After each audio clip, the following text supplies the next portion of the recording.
Welcome to the Tax Awareness Show. My name is Shilipo Mutiba. I'm your host. And today, I'm joined by Kenosi Seema. Good morning, good afternoon. Welcome. Good afternoon, sir. How are you? I'm okay. I'm good. Thank you so much for coming through. We appreciate. We're just going to relax and have a chat with you. Take us through about your journey as an accountant. It's an amazing thing. We just bring the spotlight to the amazing career you had as an accountant, and we obviously going to be wish you all the best going forward. Maybe take us who's Kenosi? So normally, even in interviews, when people ask me that question, I like to start by explaining my name. Oh yes, please do that. So where it comes from. So my name means I'm alone. So I'm the only daughter. Okay. Of 3 siblings. I've got 2 older brothers. Okay. And I was born and raised in Magapanstad, which is a small village outside of Hammanskraal. But it's in the northwest, guys. Northwest.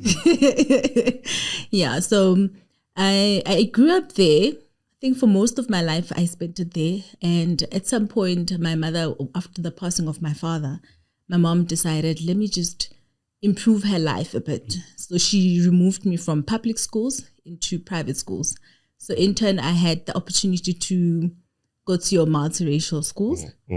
And I spent about 5 years there in a township, Soshanguve. And then before I moved back home when my aunt who I was staying with fell sick. So for the rest of my entire life until varsity, I spent it in Magapanstad basically. Okay, that's quite. Maybe you already touched on your childhood. Maybe more broadly, take us through your childhood and any childhood memories that may have had impact in your life. Maybe take us through that in more broadly. I'd like to believe that I was a daddy's girl. My dad passed on when I was 9. Okay. So from that age going forward, I became such a very quiet child. So it's like I kind of went back into my shell and absorbed everything that was around me per se. And it took me a while to get to this point where now I'm a very talkative person, very easy to interact with, I'm a very humble person. So I spend a lot of time analyzing situations before I interact or intervene if need be. So those are some of the challenges that influence the person that I am today to be such a very open person to deal with. So what you're telling me is that those maybe you losing your father had an impact in you, but obviously having had impact, I mean I can relate. I lost both of my parents. How did that have an impact in you being you now? Growing up without another parent, you actually I went through growing up because I was only 9 years old. So you can imagine my mother had to raise 3 children by herself, me being the youngest one. I saw literally the hard work and the time she put into making sure that we have a better future. I mean, she literally had to choose between the 3 of us who she takes to a private school. So, and the minute that she shipped me off to Soshanguve, I was not happy as a child because I still wanted to spend time with my mother. But when she said to me, this is your opportunity, make the most of it, I had to literally grab that. I literally had to grow up very quickly and become an adult at a very young age. So that responsibility was a lot for a 9-year-old to keep going and to keep moving. So that's what really happened. Being shipped out. I mean, I could relate to you by being shipped out because also I think I was doing great. What is standard 4? I don't know. But I was doing standard 4. I'm already exposing my age. But I mean, I was doing standard 4. Grade 6. Yeah, I was doing standard 4. Then I was told to go and stay with my grandmother. So I know what it feels like to leave your family and then being told that you're going to stay somewhere else. But tell me, how did your upbringing basically have any impact in your career choice? Not much, hey? I think for me, it was more of, I never liked sciences. I'm sorry. Like the times where they're like science expo, I'm like, having to do all of that research, dissecting things, I just already knew this is not me. Yeah. I will not be doing this in the future. But what I liked most was maths. Okay. So that I excelled, and I was one of the few that would get 100%. And I'd come home with that piece of paper and ask my mom, please sign it. And she'd be like, are you okay? This is not normal. And I'm like, it's what I like. No, that's quite good. But any mentors that you looked up to that may have contributed to who you are today? Not really. I don't have a mentor per se. I think it is more of my mother allowing us to choose the paths that we like for ourselves. I mean, if you look at my brother's in IT, the other one is in graphic design, and both my parents were educators. And here I am, an accountant. So literally everybody chose their paths, and we're allowed to flourish in it. No, but that's quite understandable. You earlier on, you mentioned about losing your parents or your father, and that has been some of what you call challenges that you face growing up. Any other form of challenges that you may have encountered throughout your growing up that may have also have an impact in your career choices?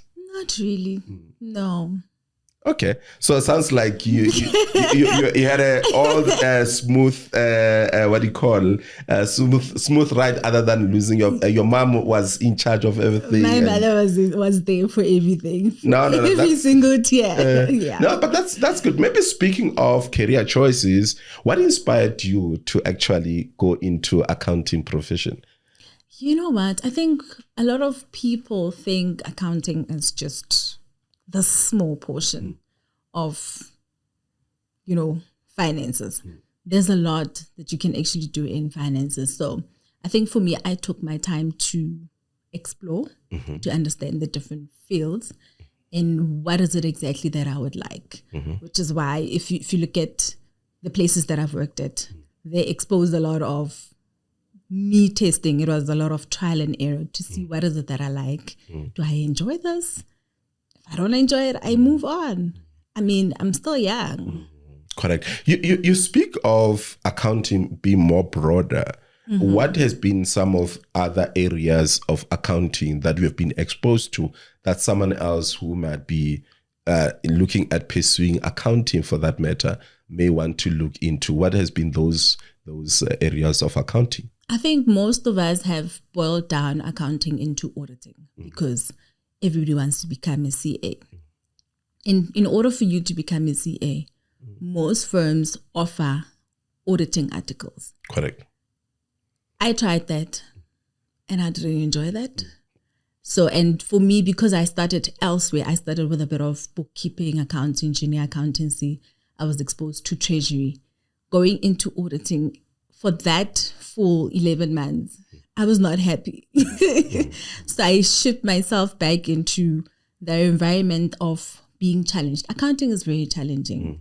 So you always on your tippy toes. Yes, there are guidelines, there's standards to follow, these frameworks, but it takes a special type of a human to understand accounting. So it's not just the standard says 1, 2, 3. You need to understand the context of what the client is trying to achieve and make sure that it aligns with the standard.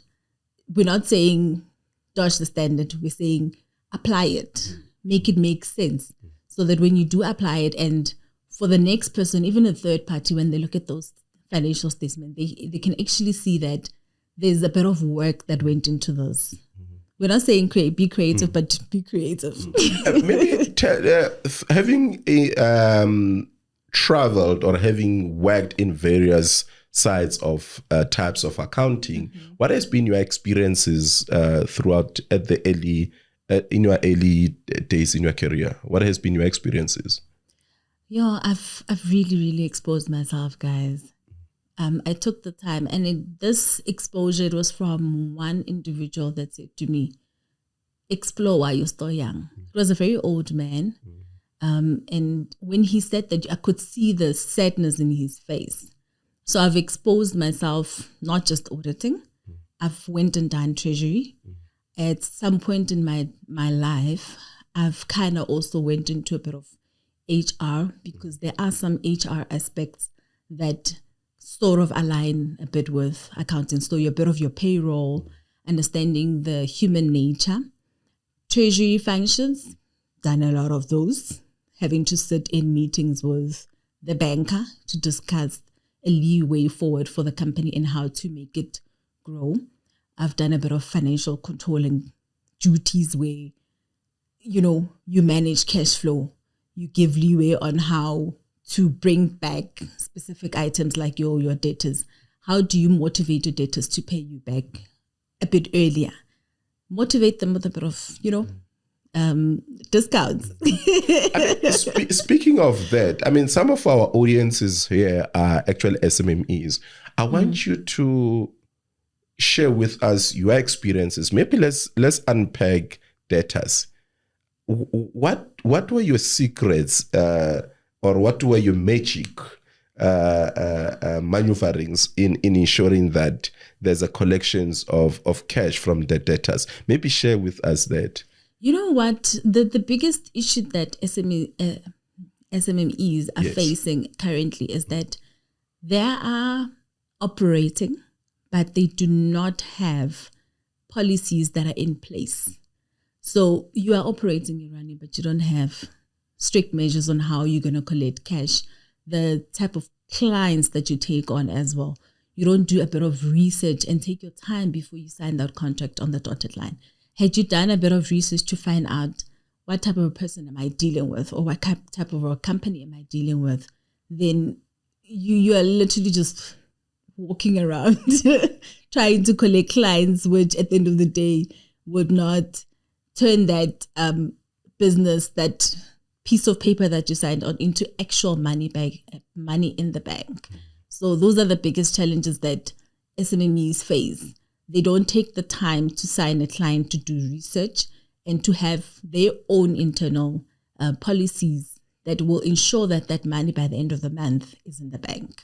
That to me sounds like there need to be policies about vetting clients, which clients you're doing business with, to ensure that the collections of your debtors is actually minimized. That it doesn't take long to actually collect outstanding amount from. But what else can you share with us that you have been exposed that can be more beneficial to the SMMEs, particularly on bookkeeping, particularly on dealing with banks also? I think it's we need cheap money. So what has been your secrets that you think you've actually contributed to the employers that you've worked with, that you think that may be actually beneficial to the SMMEs? SMMEs, to be quite honest, need to stop treating their companies like tech shops. So you start a business in order for you to be able to see it as another KPMG in the future, right? But the manner in which they actually run their businesses does not say that. When I say stop treating them like a tech shop, so this is what some of them do. They treated that bank account that they have for the business as if it's their personal bank account. You are literally taking money that is supposed to grow the entity into a bigger entity in the future and utilizing it for your own personal gain. Take a salary. It wouldn't kill you to take a salary. If you feel that your expenses are a lot, increase that salary. What have you seen with them doing that? Maybe not having a separation between their personal account and that of the business.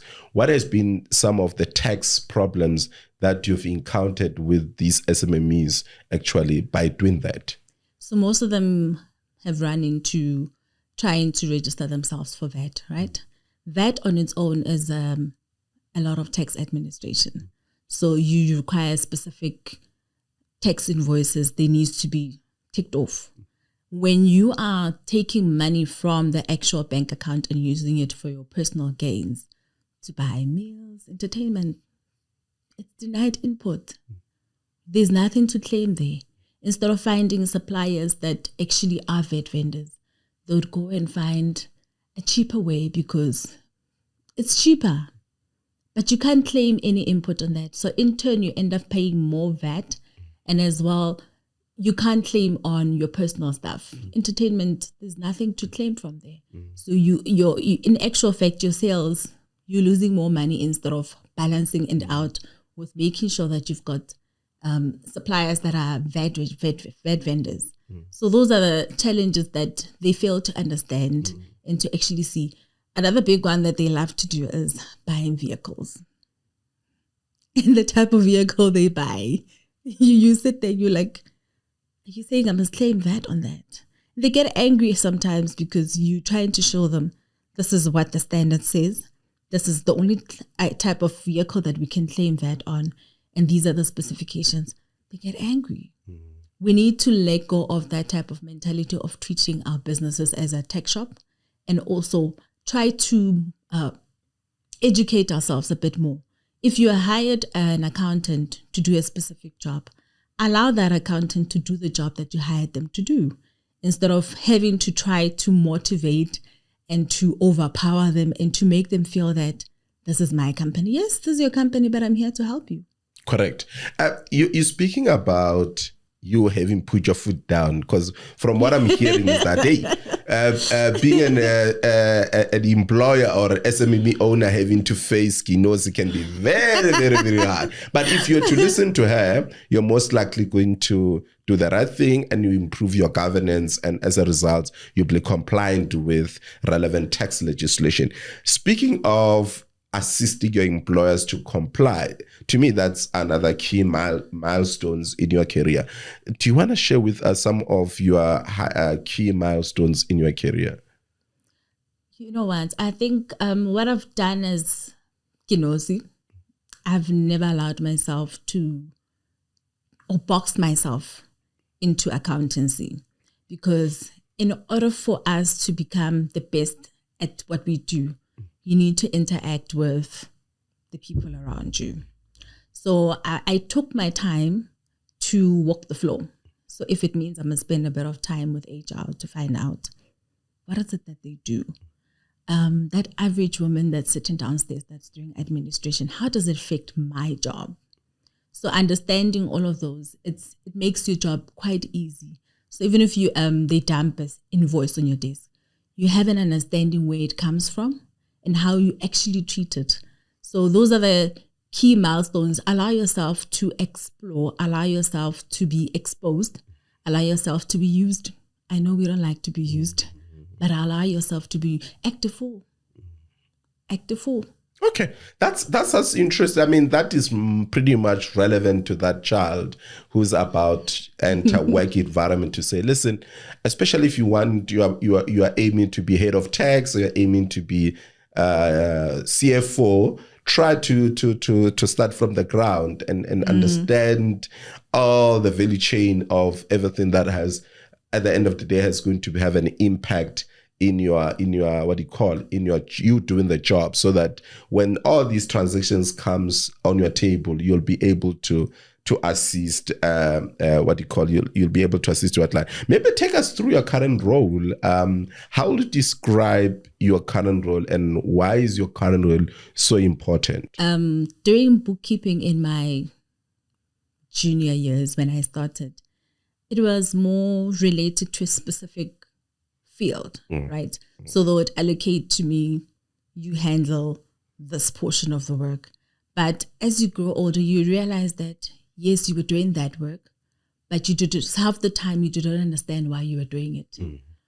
The minute now where I'm at, it exposed some of the items that I believe that I know and understand them, but I realized it's more complex. So back in my junior, you would just get an invoice. They say, do a recon for your debtors, do a recon for your suppliers. Right now, you get to understand how did we arrive at having that client. So that it exposed me to contract reading. How do you actually determine your fees for specific items? So those are the new challenges that I'm facing at the moment. Whereas, how do you conclude a contract? Okay, but how do you find that role more relevant to the SME sector? SME sectors, like I've explained previously, they really need to have their own policies. They're very good at finding business. That I'll give them credit for. But in maintaining and keeping that contract intact and making sure that they receive their money, it's a very big challenge because they miss key points on those contracts. Whereas tomorrow you find them in court with another client of theirs or another supplier of theirs because they missed that fine line on how to read. You actually find most of them struggling to negotiate terms of payments. Why? Because they did not read the fine line. Having spoken about the SMEs, I'm sure you are hearing a lot of excuses of not wanting to pay tax. What have been some of the most creative excuses of not wanting to pay tax? They like holidays. The biggest issue is they love the lavish lifestyle. Whereas when you look at the company, it's still growing. So they're very creative in their answers. It's either I need to buy a new house or I need to go on a vacation with my girlfriend this December. I'm spoiling myself. I need to eat my money. And I'm thinking, when SARS comes for you? What's going to happen with this lavish lifestyle? Exactly. And obviously, we encourage them not to do things like that as an accountant. I mean, it's your obligation. It's under your code of conduct as an accountant. Your employer or your clientele shouldn't be doing things that are not permissible in terms of the tax legislation. But like Kenosi said, I mean, if you're one of those that bring personal expenses into the company books, it's not going to be nice when SARS really comes after you. So just stop doing it, and don't put the likes of Kenosi in an awkward positions where they have to put the foot down, and then there's a tension in a work environment. But tell me, maybe speak of tax deductions. If you're to come up with a tax deduction out there, what would it be? Probably would be this one, assisting your employers to deduct these personal expenses. What would it be? I don't think these people are ready for it though. And they'll probably kill me, half of them. You know how we currently experiencing this issue with the national student funding? Okay, yeah. And I mean, it's taken from us as taxpayers. Okay. What I'm encouraging with this tax deduction that we would have is each parent to have a tax deduction that's related to education. Okay. So in that form, instead of us relying on just us as paying taxpayers to contribute towards NFSs, let's all contribute towards it. Whether you are, I mean, we do have the SDL, it's 1%. Yes. Let's have another 1% towards actual funding of students in varsity. So you want money out of our salary?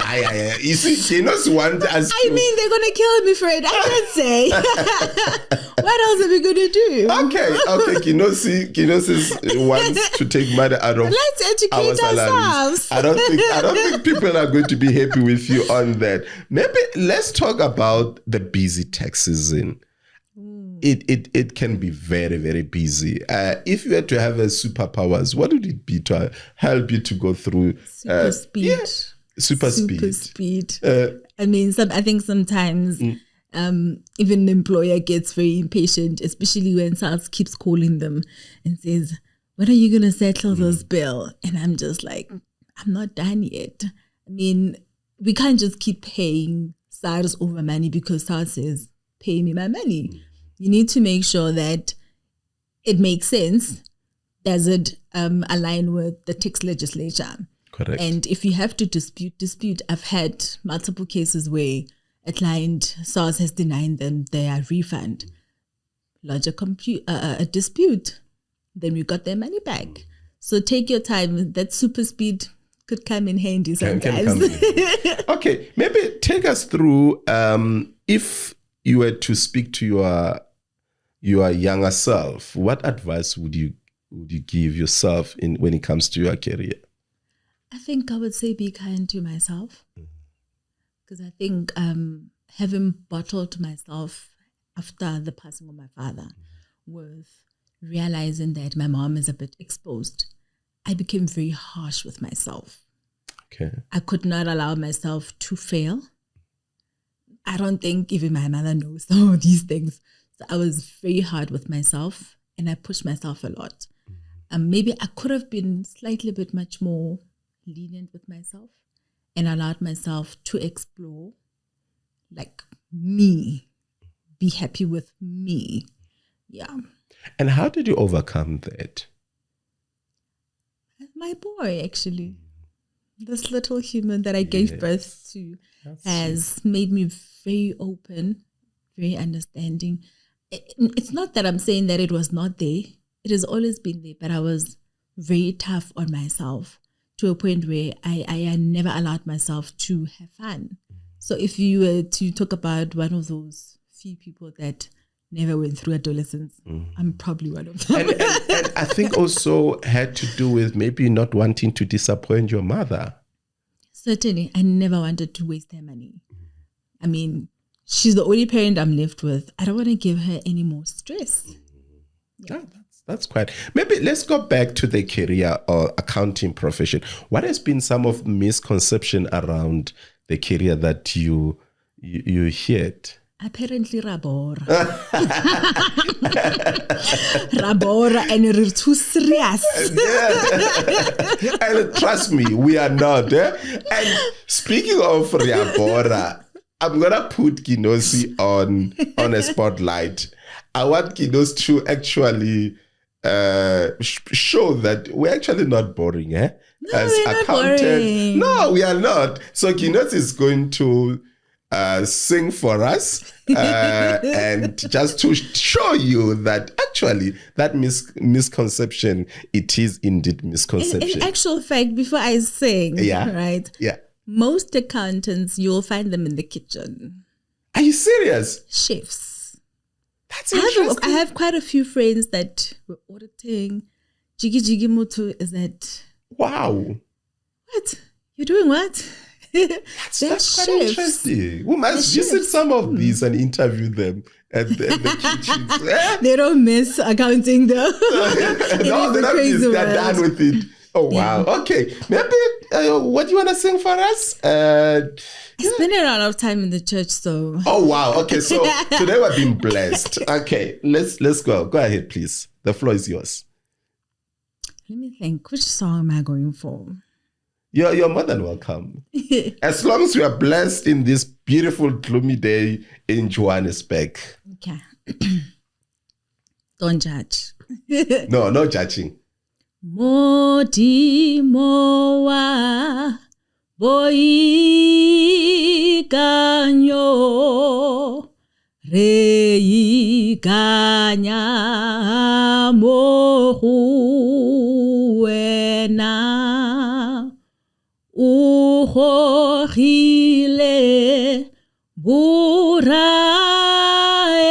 esu modina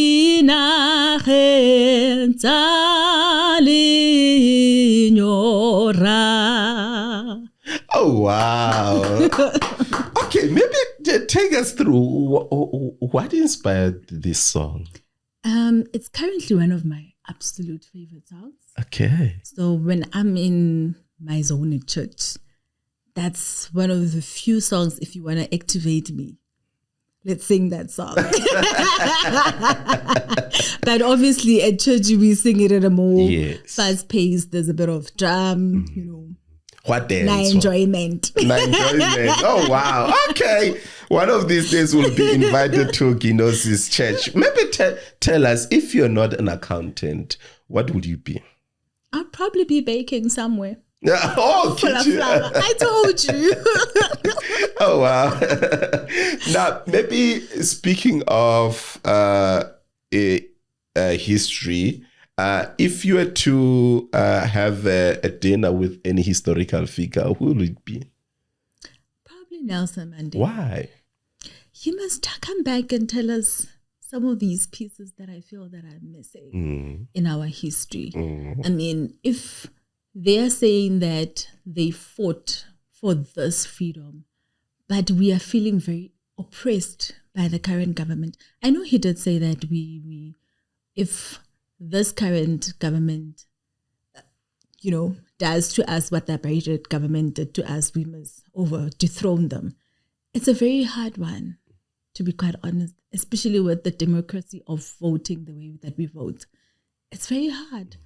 Our grannies and grandparents, every year when there's election, they just throw a bit of nice little bag, and they forget about all the struggles that they go through for this 5 years or the past couple of years as well. He needs to explain to us exactly what he was saying by saying that we need to dethrone them. How are we going to do that with the democracy that we have? How are we going to do that? Okay, so that would be something to have a conversation with Utata Nelson Mandela. But then tell me something. If you could go back in time and witness an event in the history, what would that event be? I think my mother and my aunt might kill me for this one. I want to be there when they had that Soweto uprising. I know my aunt was arrested on her birthday because 16th June was her birthday. 1976? Yes. So she was arrested? She was arrested. Okay.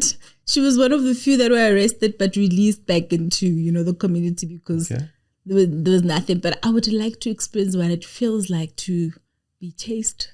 So what if, has she shared with you her experience during that time?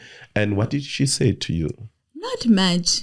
But what she did explain is that she was very young and half of them were crying because she was young. She was young. Yeah. So I would like to experience what is it to be in that space of fighting for your rights and also being very scared.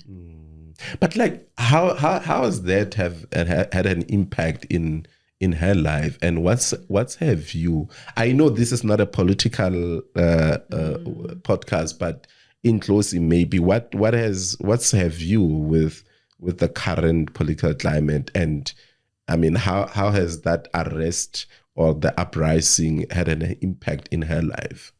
I think for her, because I think most of our parents back then were either forced to be nurses, policemen, or teachers.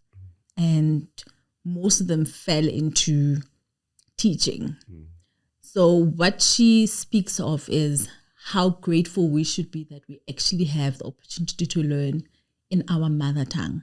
So even if you don't understand English, there's someone out there that is willing to assist you in your home language.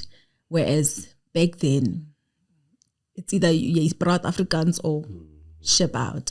So those are the things that she's grateful for, that at this age that we're facing, most children are now autistic. That's a different language on its own to learn. You need to understand, how do you communicate with such a child with special needs? If it was those years where there was still this oppression, I actually don't understand how things would have been, how different would it have been for children to understand and to learn in that type of an environment. We probably would have been stashed into one corner and forgotten about them. Maybe in closing, you're doing a lot of work with youth, as you mentioned. Maybe you want to tell us, what do you do with youth? And that would be something of interest for us. Well, I think with me, what really happened was I gave birth to my little boy. And as he was growing, he missed quite a bit of milestones. So it was a very challenging thing to go through for anyone. It doesn't matter whether you're a doctor or a specialist. It's a very hard thing to go through. I realized that there is not a lot of people that speaks about children that are living with special needs. I already had that passion for youth, but that just kind of pushed me into the right direction. So I do a lot of work at the church, which is youth related. I like to spend a lot of time with teens because that's that time in their life where they need to develop and to see the world for what it is. We must stop shielding them and saying, I'm always going to be here. We know we're going to die. You're not going to always be here. So allow them to open up their mind to the future that they will have once they are finished with matric. These are the circumstances that you're going to face. And I think as well, because it's a bit more Christian based, we try to align it with that. And what I normally motivate them to say is that don't box yourself. Yes, there's a Bible. Yes, there's a community. There's stereotypes. There's a lot of things. But we're also being faced with a lot of illnesses, depression, and all of that. Allow yourself to go through life and push through if you must. But always know that there's people that are willing to assist you. So that's what I do. I get a lot of, says Kenosi, please assist me with 1, 2, 3. So that's what I spend a lot of my time doing that. And one thing that my mother has also picked up is that I actually enjoy it. That's good. I actually enjoy it. Yeah. No, that's good. It's great to hear that you're doing a lot with the youth. And I mean, it reminds us, we also have an NGO, which is Tax Education South Africa. And what we do there, we have career days just to bring awareness on tax as a career and accounting for that matter also as an career, because tax and an accounting are kind of cousins. Exactly, they are buddies there. So we bring awareness on that. So we target high schools for these kids to bring awareness on a tax education as a career for that matter. So that's something that you and I have in common in terms of work around the youth. Speaking of that, if you want to collaborate with us when it comes to career awareness on tax and accounting, you're more than welcome to reach out to me so that we can collaborate and bring awareness to among our youth, particularly those from previously disadvantaged communities, to bring to say there's a career in tax and there's a career in accounting. Therefore, what route or what journey they need to take. And we bring the likes of Kenosi to those initiatives so that we highlight. You know what? It has been amazing. You blessed us with a song and you shared with us with your personal upbringing, but more importantly, what you do with your employers and to ensure that they are compliant with the tax legislation. I need to thank you so much for coming through. We appreciate you. And we look forward to working with you in any other initiatives that we may actually be having. Okay, that's it. Thank you so much for watching. My name is Shilipo Mutiba. I'm your host for the Tax Awareness Show. Continue watching and continue supporting us. Good day.